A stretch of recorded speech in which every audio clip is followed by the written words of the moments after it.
Hey guys, this is Julie and welcome to So Fab on Netflix. Today Rascal is joining me to talk about the Netflix series Queer Eye. We're in Japan! Hey there guys! Now this special spin-off of the original Queer Eye series, the Fab Five travel to Japan to help a few new clients get their fabulous makeovers and help them build confidence while doing it. So, we also have to let you know that they take in all the amazing sights of Tokyo. Yes! Yes, but...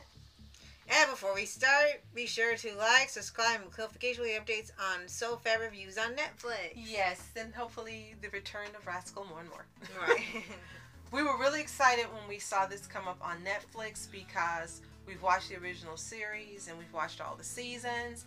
And I actually saw the original Queer Eye done with different people that was done a while ago. Mm-hmm. But this one made us really excited because they were in Japan. I mean, that's just it. They were in Japan. They were going to Japan. And we couldn't imagine how they were going to do it based on the culture and the differences between there and here.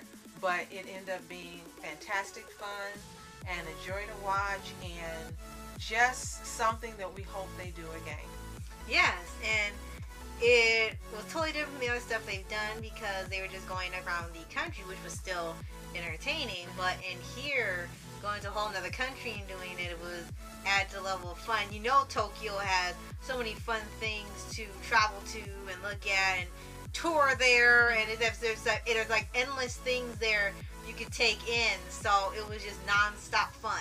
Yes, and they had some Japanese celebrities, a comedian, and actually they had the woman who played in the Promised Neverland live action movie. Yeah, Miss Watanabe. Yeah. Yes, that did the Crone. Yeah, version of Crone.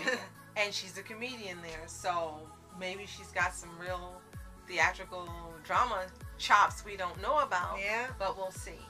But what makes this stand out from the regular series is just it was so much fun. And I think a part of it was because several of them this was their first visit there. Mm-hmm. And they were enjoying the sights and the sounds and the people and the cultural immersion.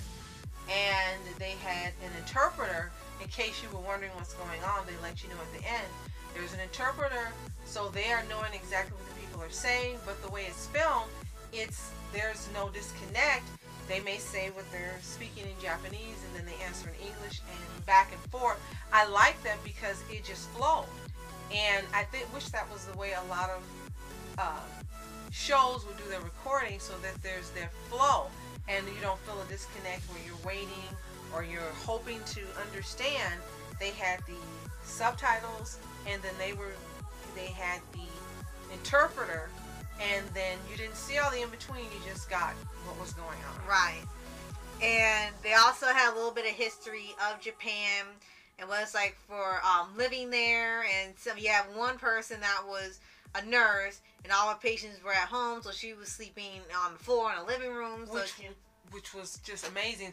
It was her home. Yeah. She was using her home as a place where people could come to as a hospice like they do in the U.S. Right. And another one was and all the people that were there used her bedroom and other bedrooms in there, and she pretty much did nothing else during that time but take care of them. She didn't really bother with herself, just make sure she ate and that was it, but what mattered most was taking care of the patients. So they helped her to where she would still take care of herself and take care of herself most of all, as well as the other people, and even help fix up her house so that it could even supply even more people, and she wouldn't be sleeping on the floor and things where she's uncomfortable for the sake of others. And it was beautiful how they finished it, and she had her own special area, but all these people would have these areas that were beautiful and calming and relaxing to help them to their final days and in transition in peace. It was just a beautiful episode. We've never seen anything like that. I don't expect to ever see anything like that again. Right. I think this was strictly, exclusively something that Queer Eye did that it would be wonderful if we did see this happen more. Right. And then there was another one that was a husband-wife couple, and you didn't know until later that they really hadn't done anything with each other in a few years. 11 years. 11 years, and they were like, how are you still married? But you see they still love each other despite that, and they help them to get reconnected because they didn't want to be separated. Right, and they were indicating that their problem was in communication. They didn't communicate with each other. But again, they stayed together because the love was there, even though they found it difficult to talk to each other. The woman did not, the wife I should say, didn't know how to tell the husband what she wanted. And the husband didn't know what she wanted, and he didn't know what to do for her except for provide. And again, that was something different that you don't see every day. And it ended up being a beautiful story, learning about how they met and seeing how they both got makeovers, and they did a special night for them to reconnect. It was wonderful. Absolutely wonderful. Right. Third one was about someone who wants to be a manga artist. So she had been drawing and sketching for years. Hasn't put anything out. So she needed the confidence boost. And they even show a lot of her art. She designed them in the manga form, and it was really, really great. Yes, it was fantastic. I wish we got and they learned about manga and stuff. So each episode, you learn more about the culture and the history and stuff there. Then the fourth one, this is only 4 episodes, was a man waiting for his significant other to come from London. And he didn't know how to take care of himself. He ate one thing all the time. He couldn't cook. He looked like he lived in like a really, really cramped apartment. And it was helping him where he could at least take care of himself before he invited someone over.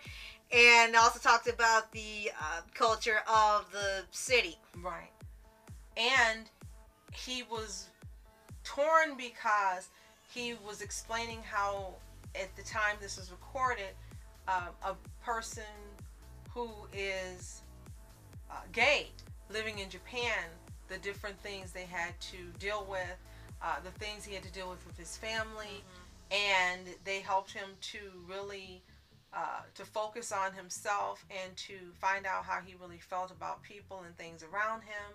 And actually you find out how much he loves his partner and how long he's been waiting for him to come. Right. So it was actually a very nice story to see. And by the end, you see him, in the beginning, he's very shy.